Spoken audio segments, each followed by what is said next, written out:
అందరికీ నమస్కారం. నేను మీ వ్యవసాయ విశ్వవిద్యాలయ విద్యార్థిని. అమ్మయ్య, కరోనా వైరస్ పని అయిపోయిందిరా బాబు అనుకునే లోపే ఇప్పుడు కొత్తగా కోళ్ళకి బర్డ్ ఫ్లూ వైరస్ అంట. అసలు ఈ వైరస్ గోలేంటో అనుకుంటున్నారా? ఇంకో విషయం ఏంటంటే, కోళ్ళకి రావడంతో చికెన్ లవర్స్, బిర్యానీ లవర్స్ తినాలో వద్దో ఏం అర్థం కాక సతమతం అవుతున్నారు. కొందరేమో మొత్తానికే తినొద్దంటున్నారు, మరి కొందరేమో ఉడికించి తినచ్చు అంటున్నారు, కొందరేమో కరోనానే తట్టుకున్న ఈ బర్డ్ ఫ్లూ వైరస్ ఎంత అంటున్నారు. సరేలే, చికెన్ లేకపోతే ఏంటి, ఫిష్ అయినా మటన్ అయినా తిందామంటే వాటికి కూడా వస్తుందని కొందరు భయపడుతున్నారు. ఒక పక్క కోళ్ళేమో కుప్పలు కుప్పలుగా చనిపోతున్నాయి. మా హాస్టల్లో కూడా చికెన్, ఎగ్స్ పెట్టడం మానేశారు.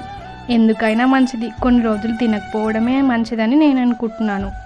ఈ చికెన్, గుడ్ల ప్లేస్లో సప్లిమెంటరీగా ఇంకేదైనా తీసుకుంటే బాగుంటుందని నేను అనుకుంటున్నాను.